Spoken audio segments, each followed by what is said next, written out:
The Haunting of Apartment 106. Sometimes I hear it scuttling in the shadows or behind the walls. I rarely witness it, but when I do, it's always a blur that disappears into the shadows, and it never happens when I expect it to. I know I sound off my rocker, but there is a monster that lives in my apartment.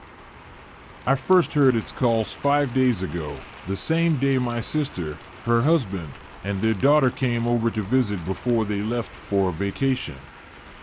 It was the middle of the night when the sound rose from the darkness, freezing my blood. Its call sounded like an orchestra of string instruments being played by gorillas with a propensity for causing as much pain as possible. That was the first in a long series of nights that seemed to never end. The next morning when I got up, I found my chair was torn and the stuffing was partially dragged out. I was physically attacked by this monster the following night while sleeping. The monster plunged its fangs and talons into my feet, attempting to shred my flesh from its bones. I wanted to go to a hospital to have it looked at, but I am afraid of what they may tell me. What if it gave me some kind of disease when it scratched and bit me? After 2 days without sleep, my mind was playing tricks on me. I think the beast enjoys chaos. Returning home, I sometimes find my clothes torn and laying on the floor or the remains of a digested meal. It even knocked over the urn of great-grandma and scattered the ashes. I decided to ask around for help and thankfully found people online. Unfortunately, since I had not seen this beast and couldn't give a description, they couldn't tell me exactly what I would need, but they did recommend that I buy books of wards and rituals. In a New Age shop, I loaded up with everything from charms to Christian crosses in the silver and gold variety, since one may work better than the other.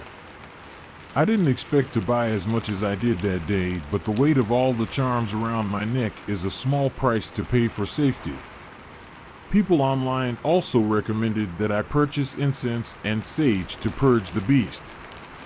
After performing all the rituals I could and surrounding my bed with salt, I finally felt comfortable enough to sleep. As soon as my head hit the pillow, I was out of it. I don't know how long I was out of it, but when I woke up it was dark. That isn't what woke me though.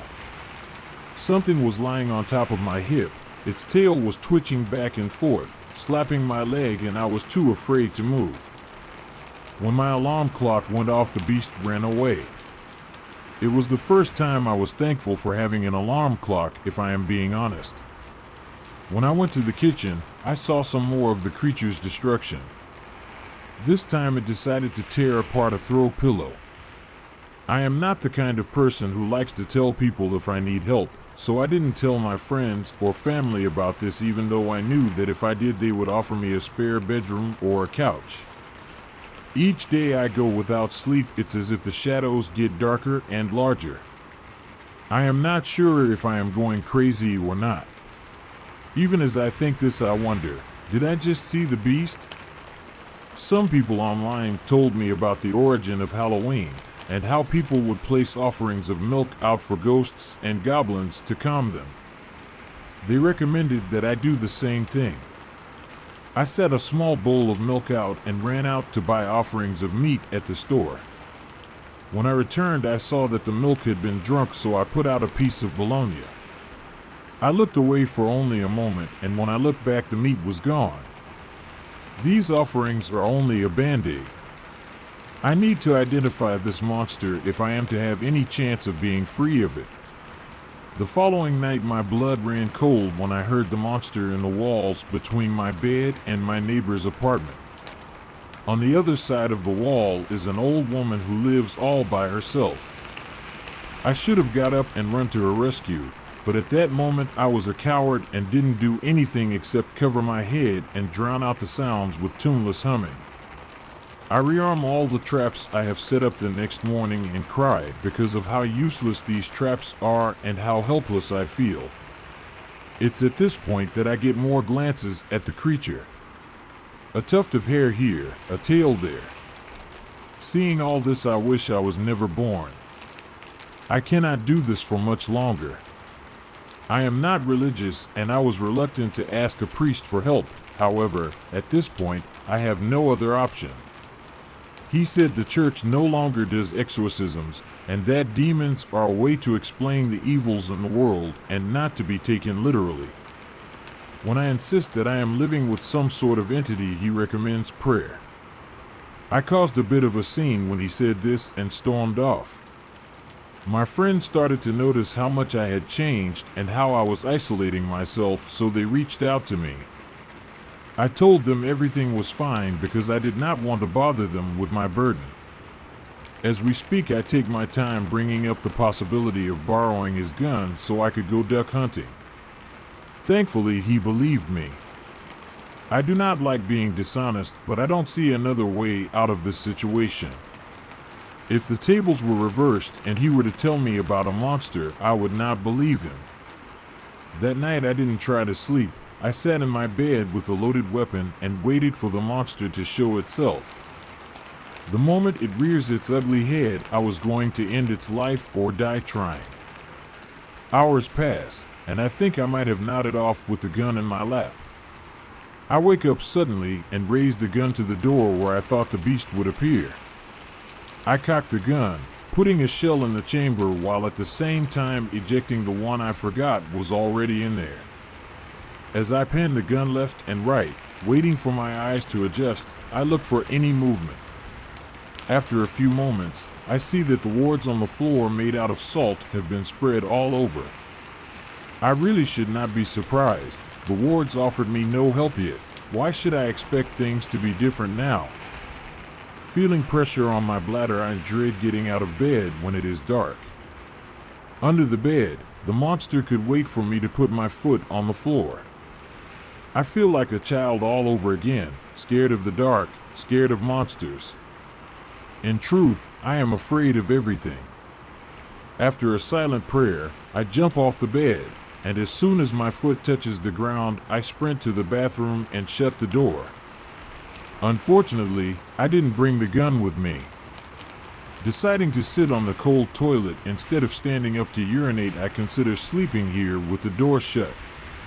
Before I know it, I am asleep once again. I woke up to the sound of loud and rapid scratching. In that tiny gap between the door and the floor, I see a white claw reaching out towards me. Needle-like claws extended and excitedly scrape the floor as if it's trying to pull the floor and me towards its awaiting maw. A moment later, the claw turns and reaches towards the doorknob. I am thankful I am already on the toilet because I scream like a child, and because I don't remember the last time I ate, I faint. When I wake up, it's to the sound of my phone ringing on the other side of the door. As soon as I build enough courage, I burst through the bathroom door and sprint to my bed where the phone and the gun lay. Instead of grabbing the gun, I look at my phone. 4 voicemails and 6 missed calls, all of which were from my boss. He said that I was fired in the last voicemail.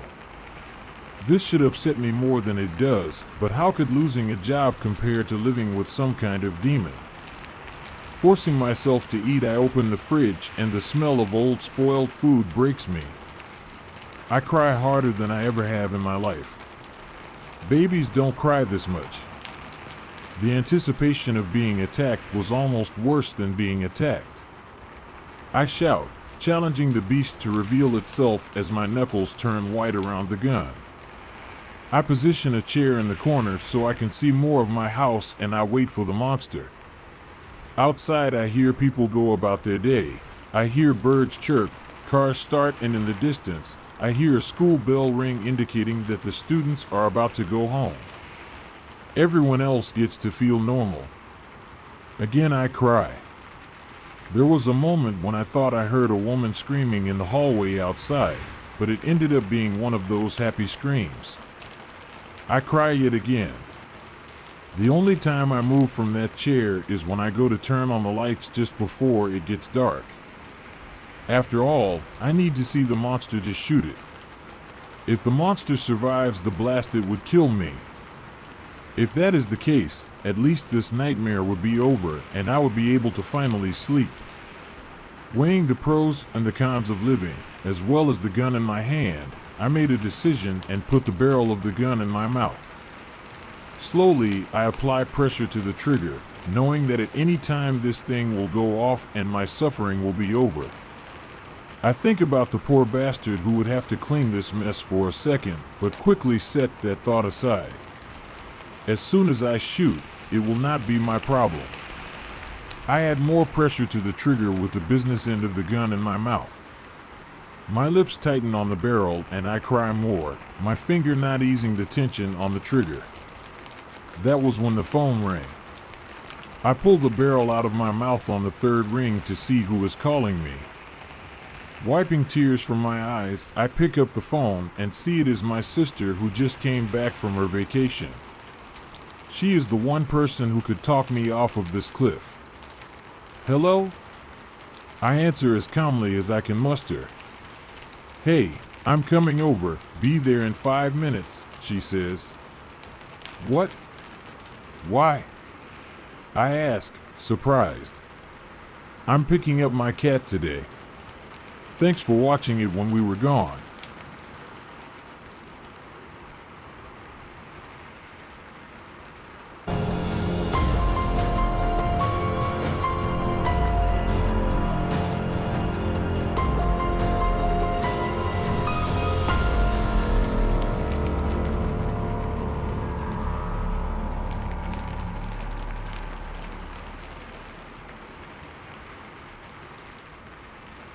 I moved into a new apartment. My roommates aren't human.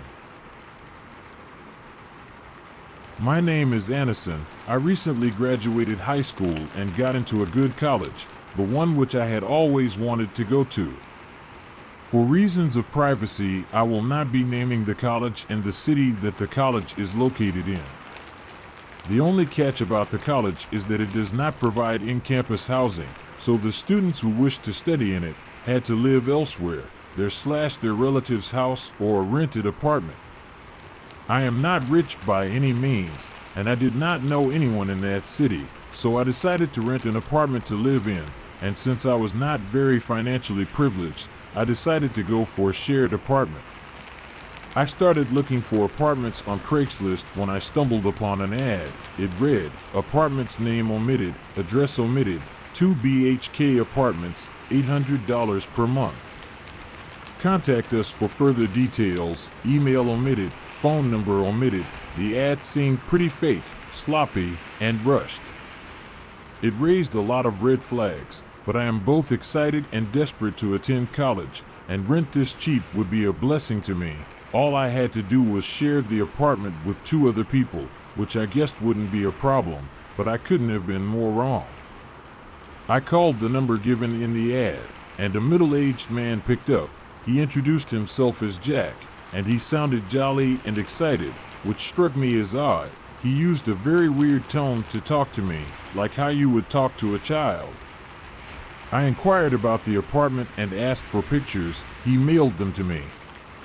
Although the apartment was not luxury by any means, it was still decent and had all the things I needed. I accepted the offer of paying $270 per month for the apartment.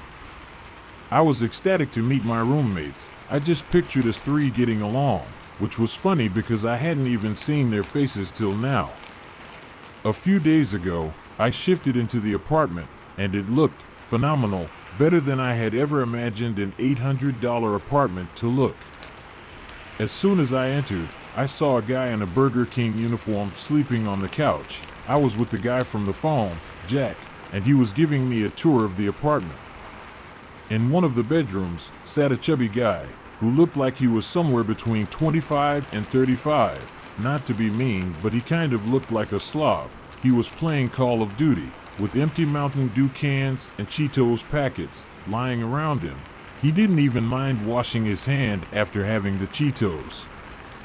But he gave off a friendly vibe and not a crackhead one, so I was good with living with him. He gave me a smile and a nod of acknowledgement when I was checking his room out. Lastly, Jack showed me my room. It looked clean. It had a twin-sized bed, a mini fridge, a desk, a chair, an air conditioning unit, a closet, and ample space for me to jam to my music. I was more than happy to spend my college years in this apartment. The two of my roommates joined me and Jack as soon as we stepped out of my room. The guy sleeping on the couch earlier introduced himself as John. He looked like your average high school jock. He was fit and charismatic, and coincidentally, he went to the same college as me. He was my senior. So I was pumped about making some friends older than me so no one would bully me just because I was a freshman. The guy who was gaming in his room introduced himself as Pete. He had finally changed his clothes and washed his hands, so I went in for a handshake. He was genuinely nice and friendly. He was 27 years old and pursuing his master's MBA degree. Jack asked if he could borrow me for a minute. He took me outside the apartment and looked at me like he was about to confess something. He scratched his head and pitched back and forth, sweat dripping from his forehead. He told me that he was sorry. I asked him what was he even talking about. He told me that my roommates were not humans. I chuckled at his remarks. Yes, sure. So are they aliens? Or are they ghosts? I blurted out. He looked at me dead in the eyes, gave me a piece of paper, and said, "Follow these if you wish to make it out alive." I cannot stress enough the importance of these rules, and you cannot leave the apartment without living here for at least 1 year. The reason is specified in this list of rules. Carry this with you 24/7. Do not let them find out you know about any of this. I nodded nervously and made my way to my room, sat down on the bed, and locked the door from the inside. I smoothed out the piece of paper and started reading. It read, "Sorry, Anderson. Sorry to get you involved with all of this, but I needed to be safe. I have a family and a future I look forward to, and wouldn't let this apartment take away my life or dreams. You see, these guys living with you, they're not human. They lived with me too, and also with a person before me, and another one before him, and so on. Just a heads up before I give you the rules to survive and information about both of these guys. I did not do this to you out of hatred or sadism. You see, once I saw this apartment's ad on Craigslist and it intrigued me, so I checked it out, and there I was, exactly in the position you are. And no matter the consequences, you will have to live here for at least a full year. You cannot leave this apartment, or these guys will come after you. Now I know I am a terrible person to do this to you, but just hope that you'll forgive me, and hopefully survive this whole ordeal. List of rules to follow. To survive against John and Pete. Rule 1. Do not ever let them find this list of rules. Don't worry, they won't pin you down and check you for this, but just always have it in one of your pockets or a place where you know they will not check, like the inside of a shoe. If they find this, they will get angry at you and turn to their regular forms. Rule 2. Do not anger them in any way. They will be nice and polite, so never argue with them. If you do get into a situation, just apologize, and they'll spare your life. The apologies won't work after they turn into a flying werewolf-like creature, John, and/or shape-shifting demon, Pete. Rule 3. If you have a Bible, never take it out of your room. It will greatly affect your well-being, and they might just tear you to shreds. And the death they give you is sadistic, to say the least. They'll tear your limbs, spit their stomach acids over open gashes and wounds, and give you the most painful death imaginable. Rule 4. If you are in a room with John, and he starts lifting off of the ground, close your eyes and sit still for at least a minute. If you open your eyes before a minute has elapsed, you will end up in a place just pitch white. No other thing or person will be seen. You'll be standing on a white road, with a white-colored void all around you. You cannot commit suicide here, as you'll just end up landing on this road again. The only way for you to die now is by starvation, and it's much more painful than you think. Rule 5. This happens very rarely, but if both of them are fighting, get the hell out of the apartment and go live elsewhere for 20 hours. After returning, you will see John sleeping on the couch, and Pete binge eating and playing video games. Rule 6. If you wake up randomly during the night, and it is exactly 3:33 a.m., do not go to sleep for the rest of the night till 6 a.m., or you will never wake up and be stuck in the realm of your deepest nightmares till eternity. Rule 7. If Pete asks you to play games with him on his PS5, do not decline. No matter how busy you are, you don't want him to get angry. Rule 8. It might sound weird, but please, do not keep a pet with you. This will not harm you, but to them getting slaughtered mercilessly can affect you emotionally. Rule 9. If you receive a call at midnight, 12 a.m. to 3 a.m., check Pete's room. If he is sleeping, answer the call. It is a regular call. If he is not there, do not answer the call. Rule 10. If God forbid you receive a call from someone at midnight and Pete is missing, locking yourself in the bathroom would be the wisest move. It is reinforced with metal. Stay there till 6 a.m., then you can come out and everything will be back to normal. Rule 11. If you leave this house before at least a year has passed, they will hunt you down and kill you, so please do not try to leave, and don't even talk about leaving to them. If you need to go somewhere, say a trip or a wedding or to your parents, ask Pete and John if they are okay with it. They will know when you're telling the truth and they'll know when you lie to them. Rule 12. If you see blood seeping from the door of your room, close your eyes and do not move. They will enter the room and sniff you. They won't attack unless you see them or make sudden movements. Rule 13. Do not verbally tell anyone about them. They'll know. They'll kill you and that person. I chuckled at the stupid list of rules before noticing the blood seeping into my room from beneath the door. I immediately closed my eyes because, quite frankly, I didn't want to risk it. I heard the door creak open, slowly. I could hear almost ground-shaking footsteps of God knows who or what. I felt a snout press up against my arms. It started sniffing me, and it pushed me around a bit. I am not ashamed to admit that I wet myself. After 2 to 3 minutes, it let out a low growl. I whimpered, but to my surprise, it moved away and I could hear footsteps retreating. Now I sit here, typing this on my phone. I don't know what to do. Should I go to the cop? Or should I just end it all? Because I am unsettled and I don't think I'll make it through even a week of living in this apartment.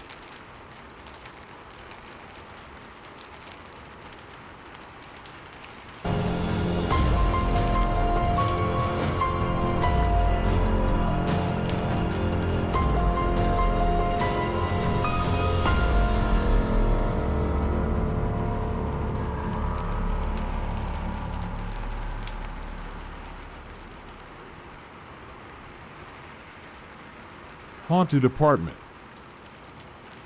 This happened when I was 16 years old, and my group of friends were quiet partygoers even though our age back then was still considered underage. To go party, we have to lie to our parents that we sleep over at each other's house for some school project purposes.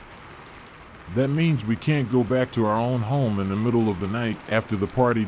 So we all decided to rent an apartment together to have a place to go back to after our party. One of my friends managed to talk his elder brother, who has reached his legal age, into helping us to sign the documents needed in the procedure to rent an apartment. That apartment of where we decided to rent due to our very low budget rumored to the locals that the building was very haunted. We even heard a few scary experiences from some of the residents there. A blurry image of a lady in a long white dress is said often to be seen lurking around the parking area at the back of the building at night. The building is built on the hillside. The sound of a baby crying coming from the hill is also said to be often heard by some of the residents. Some even told us that they heard a knocking on their door in the middle of the night by a woman sobbing intensely, but when they opened their door the sound immediately stopped and there was nobody at their door even down the whole corridor. It is an old building, already, as it was built around 2 decades ago, and it was launched as the concept of luxury apartments for the wealthy community. The first suicide. Case took place just years after the building launched. A lady in her 30s jumped to her death from her balcony on the 27th floor, and her body was found on one of the cars that are parked in the parking lot at the back of the building. Rumors said that her cheating husband ran away with all her jewelry and cash, with another woman, leaving her heartbroken and with debts. Not long after the first case, the second and third cases continued. All cases were of suicide. Another sad case involved a single mother and her infant baby. It is said that the husband of the woman passed away from an accident just months after she gave birth to their first child.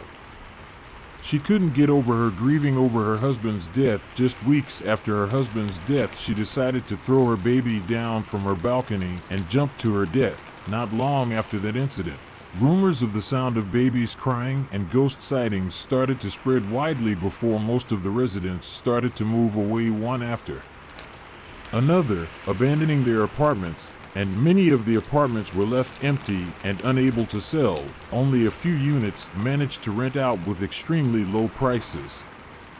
Our unit is the only unit with tenants, and the rest of the units on the same floor are all empty, and our floor are on the highest level in the building. At the beginning of our stay, we didn't have any fear despite the rumors we heard. We thought it should be safe for us, as we have a whole group of at least 8 friends together, and we mostly stay there just on the weekend. A few weird things did happen though on the first few weekends while we were there. Things like my comb and one side of my shoes went missing for a few times. But we didn't pay much attention to that, as we thought it might be some girls my friend brought over to hang out playing pranks or jealous or whatever it is we can think of, but just never think it happens cause of any paranormal reason. Because we always go there by group and leave together in a group. One night, I felt extremely tired from partying the night before, and I slept through the next day. All of my friends decided to go for dinner together.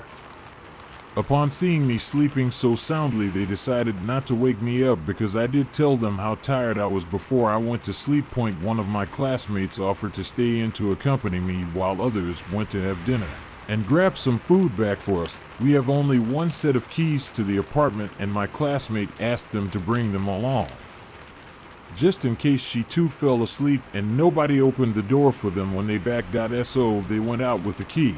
Just about 10 minutes after they left, suddenly I woke up by my classmate poking on my arm and whispering, "Wake up. Joey, wake up." I gently push away her finger and ask her to just let me sleep for a little more, as I'm still feeling very tired. After a while, I woke up again, but from sweating, and I asked my classmate, "Babe, why did you switch off the air?" She replied very softly, "I didn't. It wasn't me." I turn and look at the air, and it is off. "What do you mean you didn't?" "The air is off. Who turned it off?" Furiously, I sat up to look at her. Her face was pale. She looked scared. Nobody did. "They all went out to dinner a while ago." She explained that she had been sitting on the side of the bed the entire time, just watching me sleep and nothing else. I started to feel weird, but my mind is still blurry from the long sleep and haven't been able to figure out what probably might happen that makes her look so scared. Then suddenly, I heard the sound beep. It was from the AR. IT had turned on suddenly by itself. We both looked at the aircon, and we were both shocked. She then turned to me and said softly, "I told you so." Then we heard the sound of keys, like somebody opening the door. We were both so happy, thinking they were back. Excited, and quickly she ran to the door, but with a look of disappointment she slowly walked back into the room, then looked at me and said, "There's nobody at the door." As she sat back down on the side of the bed, another beep went off again. This time the air turned off again by itself. We both look at each other again in shock. This time I think I knew what was happening and why my classmate acted so weird and scared, because I was starting to feel scared too.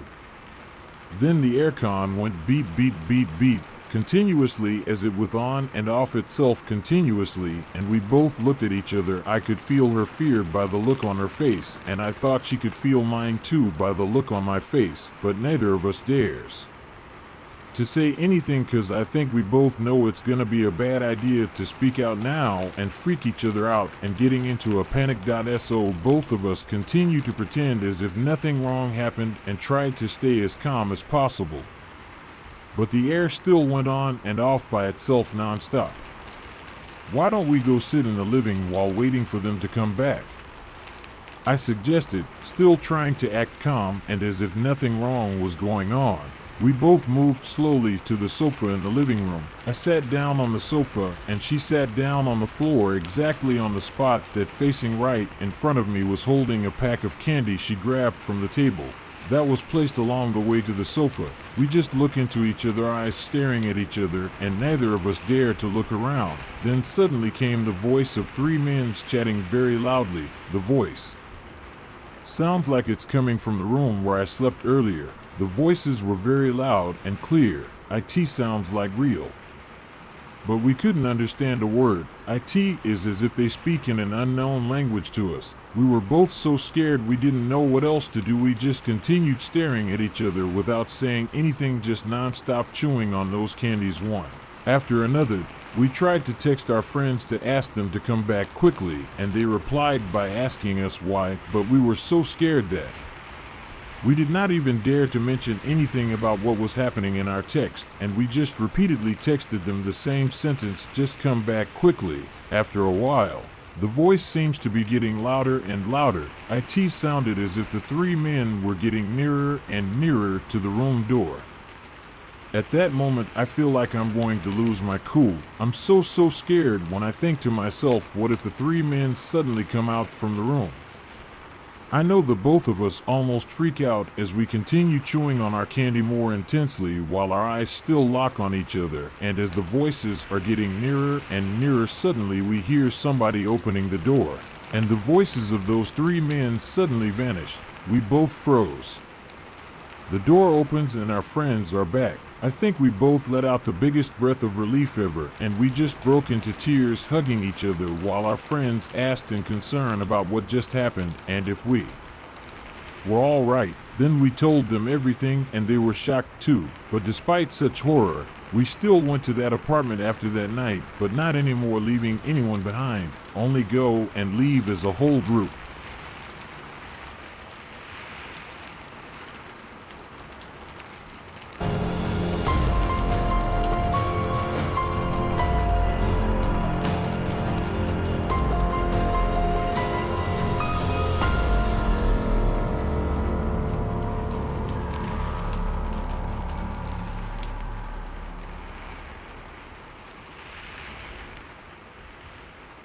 Ever since I moved into my new apartment, bad things began to happen.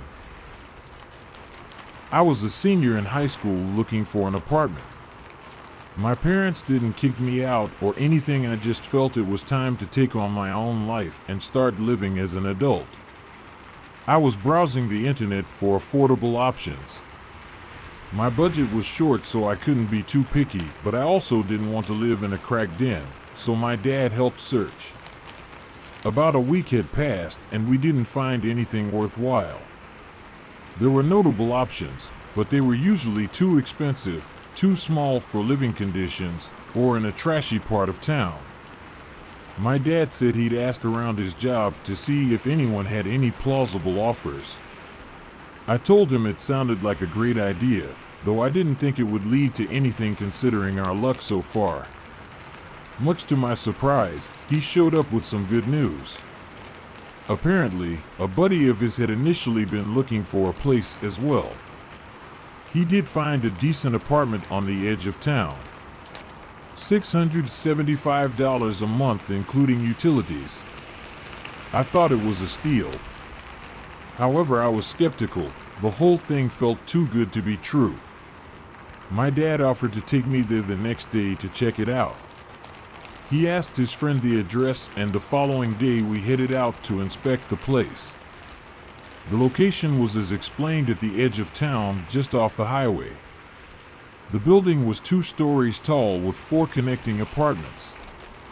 Just from the outward appearance alone, the place looked promising. We had already contacted the owner for permission to take a look inside. The owner had given us the location of the keys, which in a cliché sense were underneath the doormat. We proceeded inside, and I was immediately hit with that comforting new house smell. There was one bedroom, one kitchen, one living room, and one bathroom. Like I said, it was a steal. Of course, the entire place was empty aside from a few utilities. We both let out a sigh of accomplishment before heading. I'm not going to bore you with the details of the following week. Basically, I signed some papers, moved my stuff into the apartment, and got situated. My first night living on my own was a liberating experience. It was a Saturday, and I was off of work, so I decided to just play some games on my PlayStation.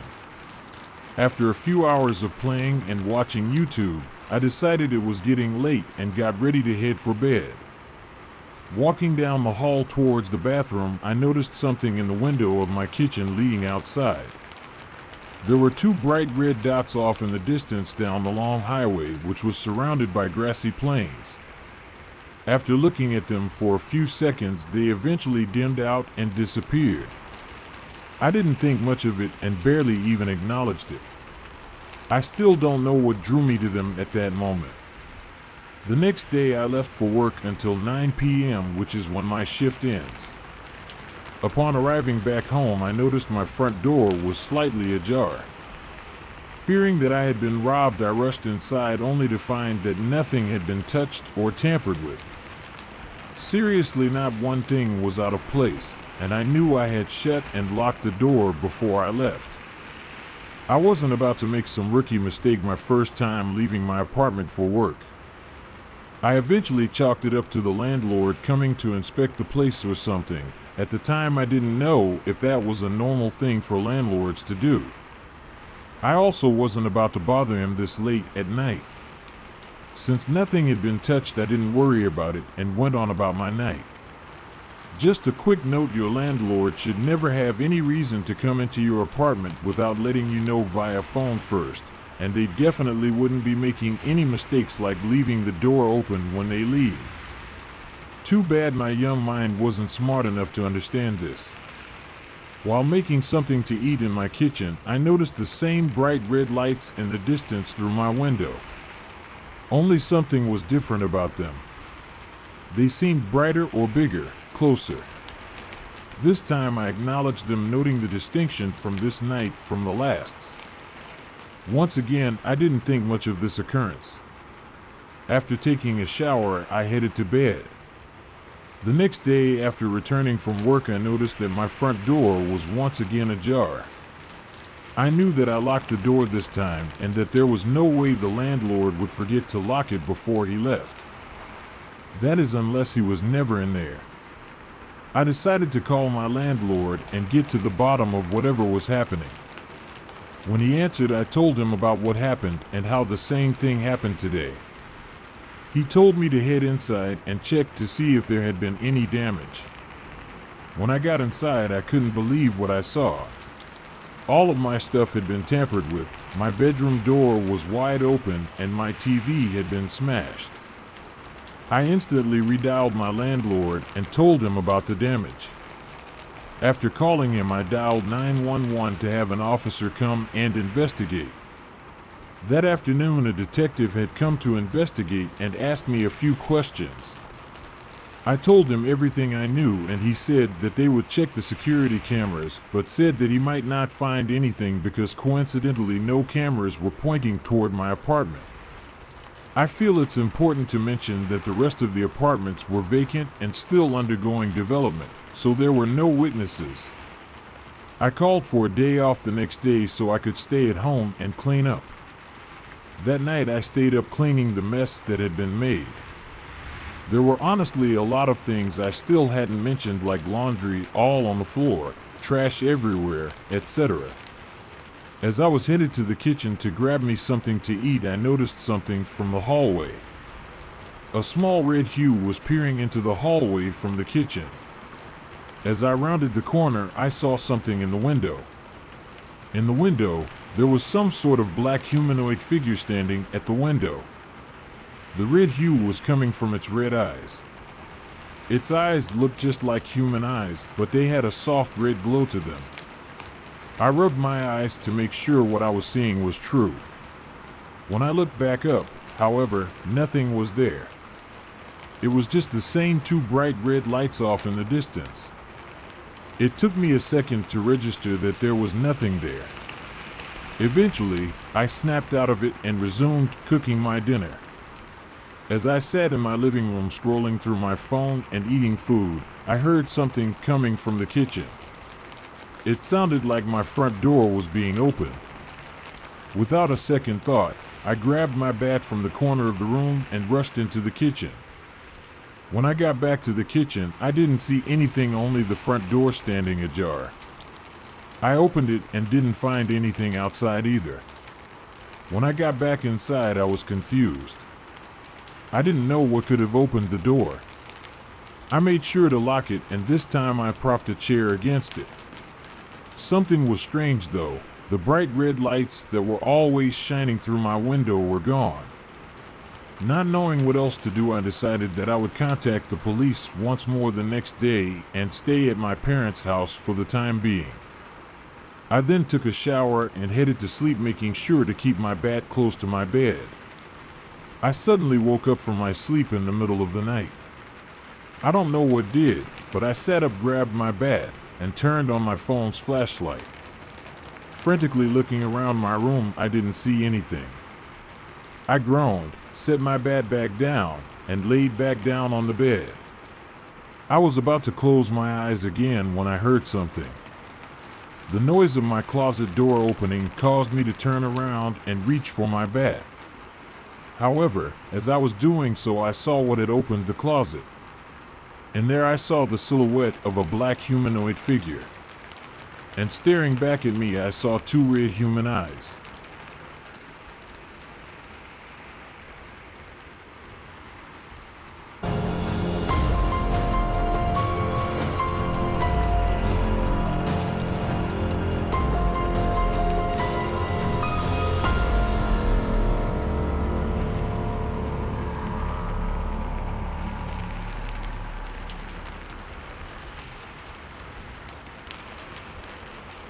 My door keeps on opening during the night. I moved into my new apartment a few months ago, right towards the end of summer. This apartment is very typical: one bedroom, one bathroom, and a kitchen which leads into a living room as well. This would be the first time living on my own, but I was confident. I knew when my rent was due, my budget for food, and all that stuff. I was sitting on my bed looking for jobs when I first heard it. I heard my door creak open and then close abruptly. As you can imagine, I was very confused, but a couple of searches throughout my apartment let me calm down. A few minutes later, it happened again, a slow creak and then a sudden slam as the door was shut. This time I was more annoyed than scared. I went through my apartment one more time and found nothing. After a little thought, this was the explanation I came up with. The door to my bedroom has this broken latch, which is stuck as if someone was constantly holding it open, which means that my doorknob is useless and I can push and pull my door open. As I tend to shut my door often, this means that my bedroom can get pretty hot and the air becomes pretty stale. This means that I have my window open almost 24/7. This means that my door opening and closing is a result of the draft that comes through the window. The wind will push the door and then get cut off, letting the weight of the door push it close. This began to happen so often that I didn't even bat an eye to it. A little while after I started my courses, I was up late studying for some of my first exams. It was particularly cold that night, so I went and closed my window. From my position on the bed, I didn't have an immediate sight line on the door, and I would have to lean forward to get a good view of it. As I was reviewing the material that my professor had posted, I heard that all too familiar slow open and abrupt close. The hairs on the back of my neck stood up, and immediately I felt the sensation that I was being watched. I took a weary step towards the door and opened it, staring into the dark void that was my bathroom. I went through my entire apartment, and no window was open. In other words, there was no way, no reason for that door to open like it normally did. There was no logical explanation. Unless... No, stuff like that isn't real. I went back to my bed and tried to get back on track with my work, but I couldn't think straight. All I could think of was somebody hiding somewhere in my apartment just watching me. I thought to myself that there was no way I was sleeping in my apartment tonight, so I called up a bunch of people from school or anybody in the area to see if anybody had any room for me to sleep. But alas, they had no room for me, as most of them already had 3 college students in a 2-bedroom apartment. Pissed off, I looked towards the direction of my room and shuddered. I ended up sleeping on the couch. Nothing happened for a few weeks, and I would have almost forgotten about it if it weren't for the door almost constantly drifting open and then slamming over and over. One night at about 2 a.m. I shot awake suddenly. I had no nightmares, no bad dreams, nothing. I didn't even feel tired. I was dead awake. I had closed the window before I went to sleep because my apartment is right next to a train station and the noise was unbearable. I had sat there just listening in dead silence. The only noise was the blood pumping through my ears. When I finally lay down, I heard the door creak open. It didn't close. I leaned forward to get a better view of the door, and I screamed. Looking back were 2 eyes, equally bloodshot, as if this thing was just crying. Its pupils were as black as the darkness that had surrounded it. I sat there, paralyzed. I saw a hand, which looked like it was manifested from the darkness, resting on the door. The skin was wrinkled and hung loose from the bone. Its fingers were long and thin, and its nails were like daggers attached to the end of its fingers. It rhythmically tapped its fingers on the wood, still staring. Its eyes were upturned as if it were smiling at me, yet I did not see any mouth. I was beyond horrified. All I could do was watch as it waded into the room, moving awkwardly as if it had just grown these limbs and was just testing them out. He came to a stop at the foot of my bed. It looked as if this figure had been built from wire, elongated beyond proportion. I could see his ribs poking through his skin, begging to be freed from his rib cage. He was almost as tall as my room, easily being over 10 feet tall. He raised his impossibly thin arm and pointed at me. I heard one thing. Leave. I didn't have to be told twice. I bolted out of bed and ran past him towards my front door. It felt as though I ran for 100 meters. It felt like an eternity. That it was impossible to escape and I wasn't moving. But I reached the front door. I swiftly grabbed my keys and sprinted out. Before I left, I took one look back. And the figure seemed to be smiling, staring at me run away. I quickly moved out after that, only returning during the day to pack my shit and leave. I found another apartment that was a bit more expensive, but I was happy to pay whatever to get out of that place. A few months after, whilst I was working on an English essay, the news station that was on in the background caught my attention. Recently, a landlord at the redacted apartment buildings has been arrested for the murder of 6 tenants over 3 years. His most recent victim, Sadie Redfield, was reported missing 2 months ago, and when Sadie's neighbors reported a foul stench coming from her apartment, room 163, 2 police officers showed up on the scene and found the landlord cuddling with Sadie's decapitated body. The news showed an image of the landlord and his name, and my blood ran cold as I recognized the man as my landlord. Just then there was a knock on my door. I walked up to it, and on the doormat was a box. I looked left and right down the corridor and saw no one. That's weird. First of all, I didn't order anything. Second, there wasn't a delivery guy outside. And third of all, How did someone get away so fast without causing any noise? I picked up the box, and attached to it was a small post-it note. "See you soon." I opened the box and screamed. Inside the box were a bunch of photos of me sleeping and lying on my bed, all taken from that creaking door.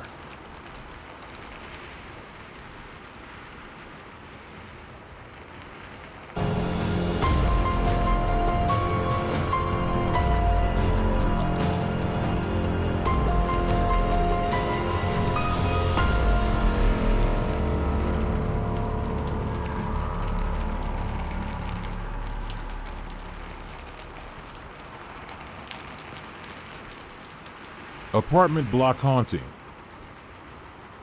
I was a freshman in the big city with little money while trying to get my education. I had a setup in a small apartment which was all I could afford at the time, and it was in one of the roughest parts of the city. I had to make do with what I had offered. That goes with a job as a burger flipper around the corner from where I was living.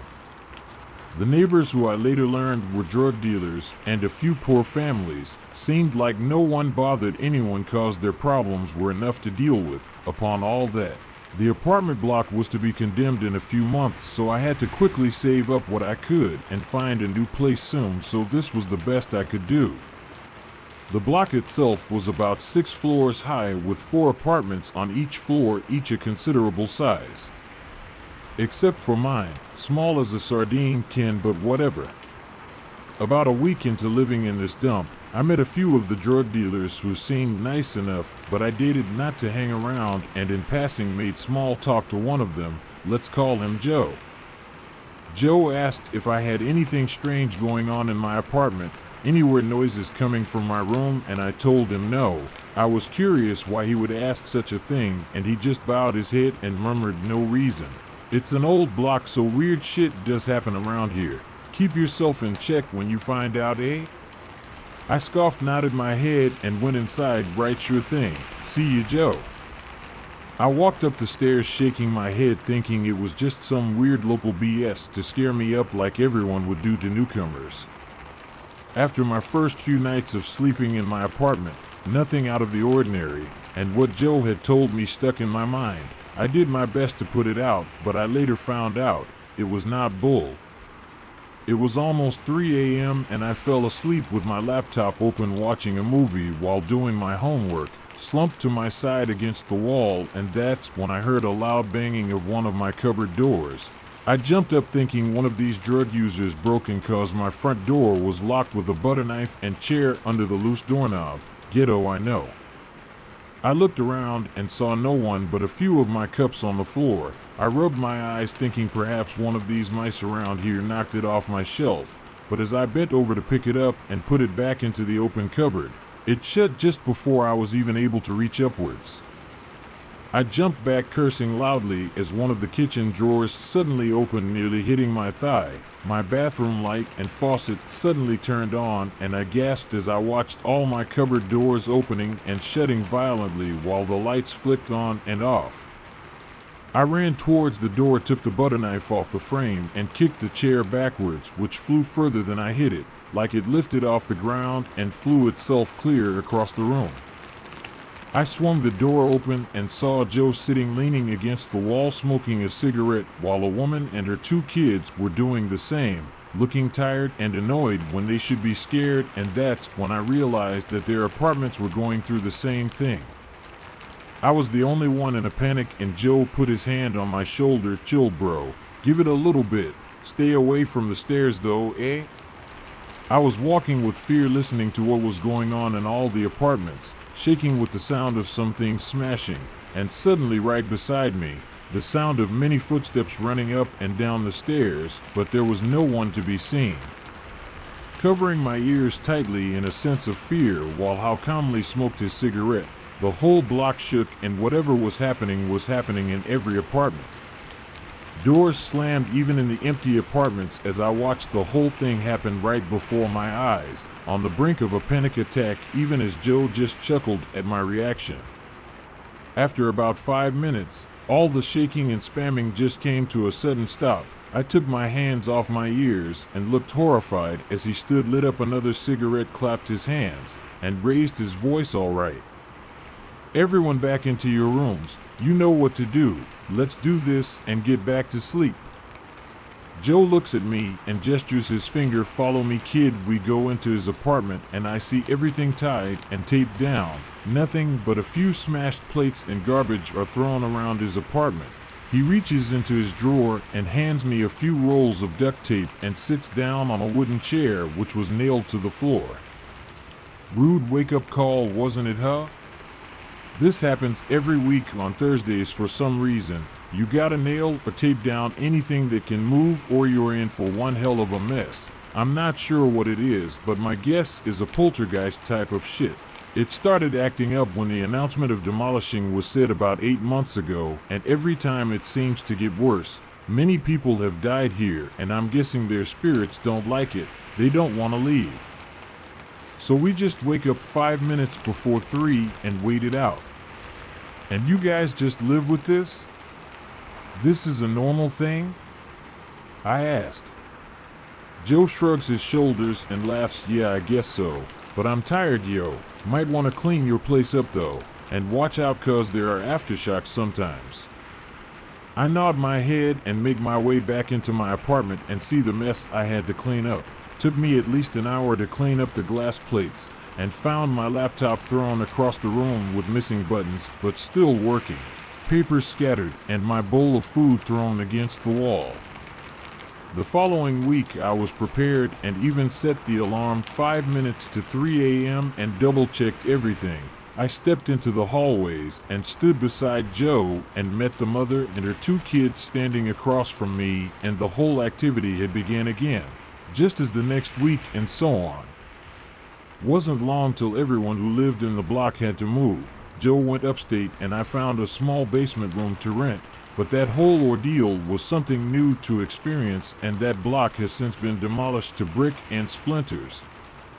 Would have been nice if Joe told me from the get-go, but I guess I wouldn't have believed him and thought it was BS. I guess you just had to be there to believe it.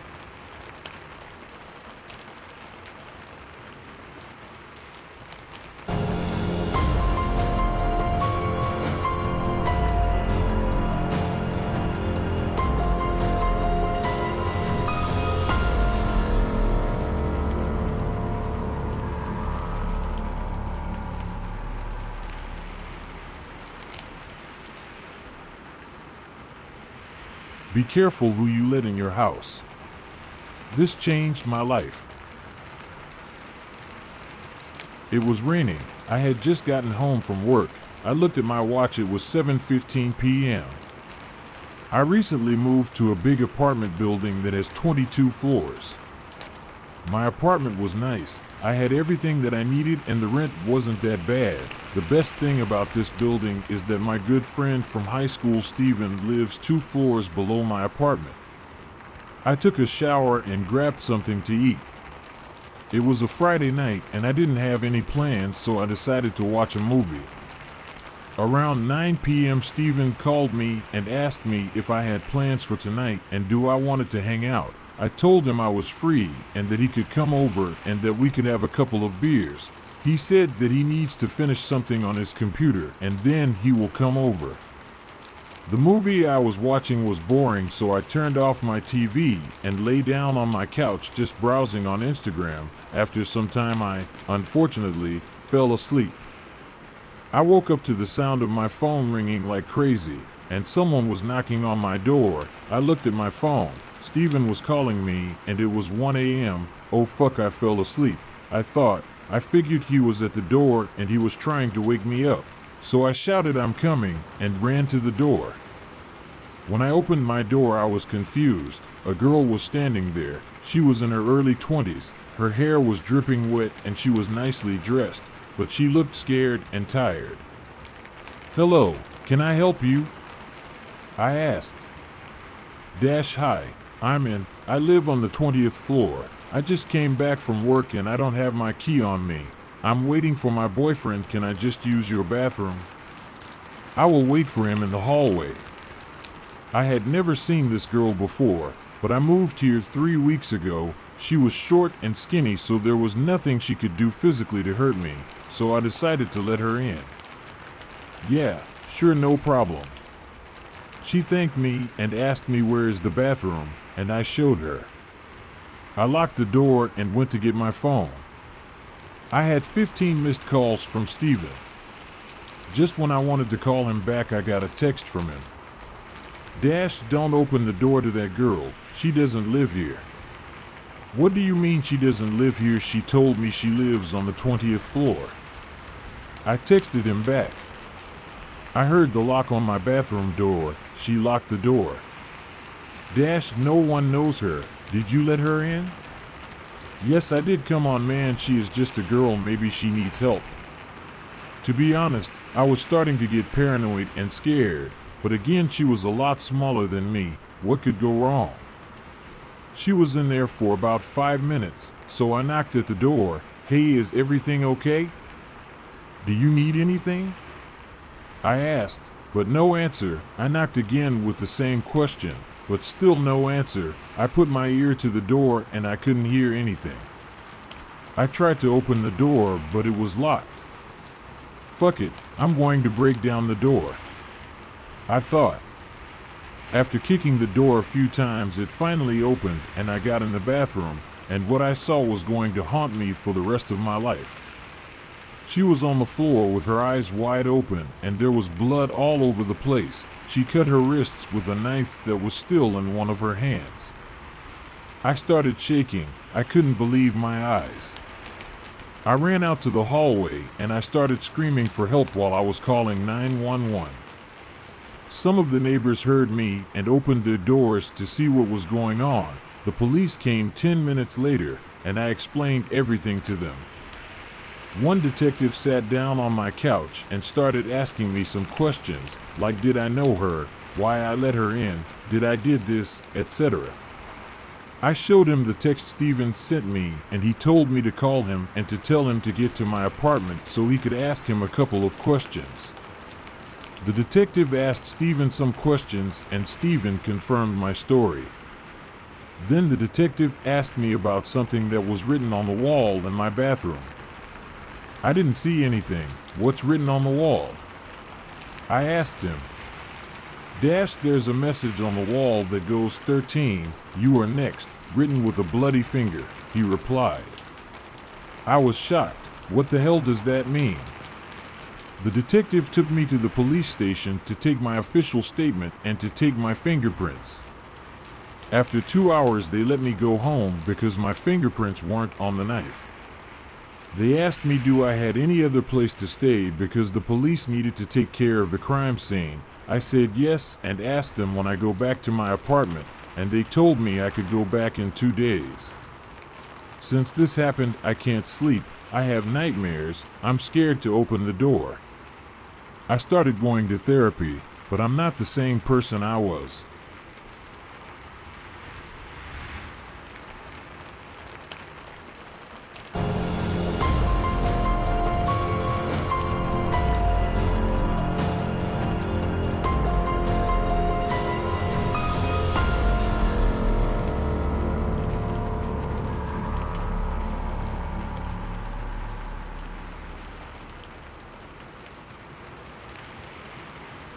I found a series of disturbing tapes in my new apartment.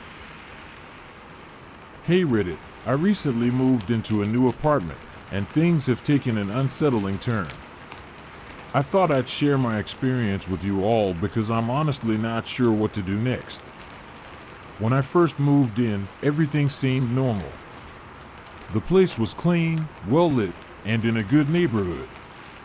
But a few nights ago, while I was unpacking some boxes in the living room, I noticed a small trapdoor in the corner of the closet.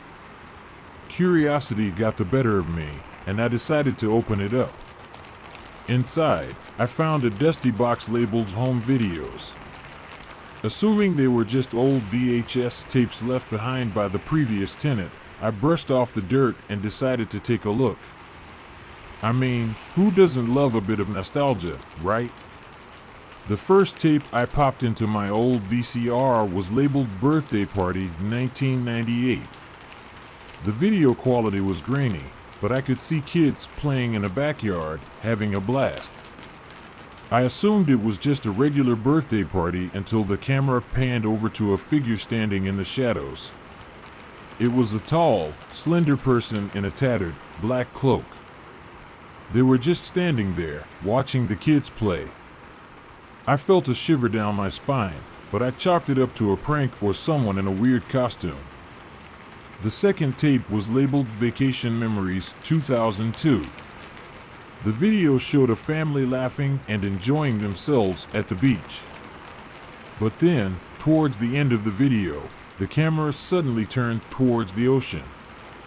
I could barely make out a figure in the distance, standing ankle deep in the water. It was the same cloaked person. I was starting to feel genuinely creeped out. I decided to watch one more tape before calling it a night. This one was labeled Anniversary Dinner 2007. It showed a couple having a candlelit dinner in a fancy restaurant. But midway through, the camera seemed to glitch, and the cloaked figure appeared right beside their table. The couple didn't react at all, as if they couldn't see the figure. My heart raced, and I turned off the VCR, feeling a knot of unease in my stomach. I couldn't shake the feeling that something was seriously off about those tapes. I didn't sleep well that night, and the next morning, I decided to do some research on the apartment's history. It turns out, there had been a series of unsolved disappearances and strange occurrences linked to my building over the years. I reached out to the previous tenant, hoping to get some answers. But when I mentioned the tapes, they seemed genuinely surprised. They claimed to not know of them and assured me that they had thoroughly cleaned out the apartment before I moved in. I'm not sure what to make of all this. Are the tapes some kind of sick joke? Or is there something more sinister going on? I've been feeling a constant sense of being watched, and I can't shake the feeling that I'm not alone in my apartment. I'm planning to investigate further, but I wanted to share my experience with you all first. If anyone has any advice or similar experiences, please let me know.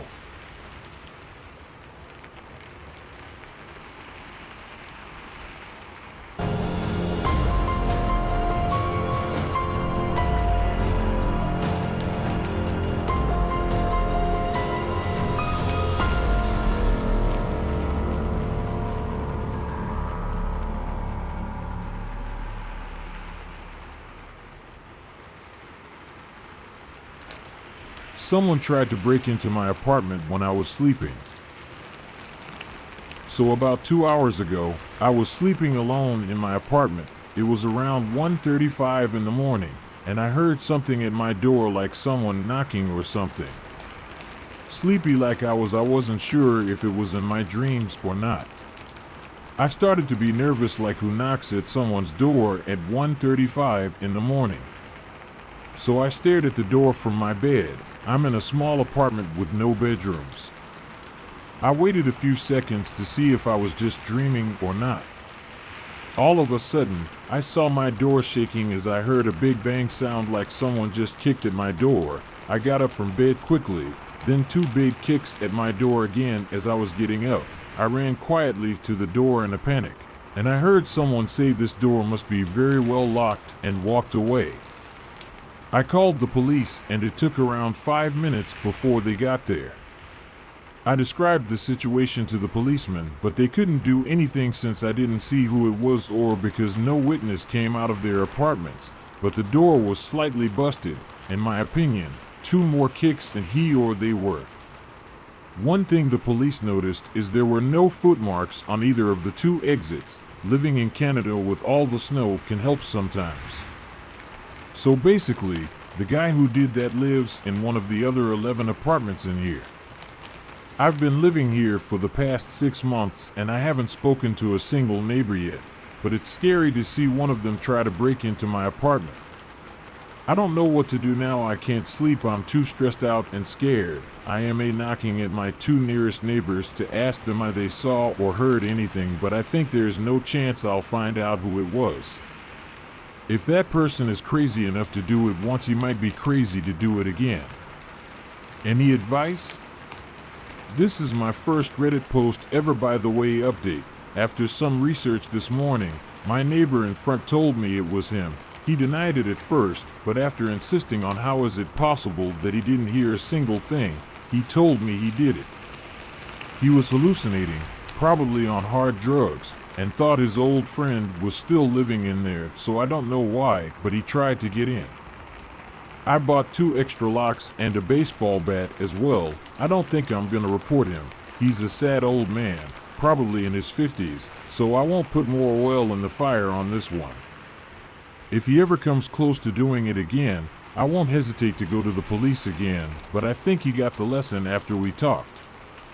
What's weird is every time I've seen him before, he looked like a nice old man. I guess you can't judge a book by its cover.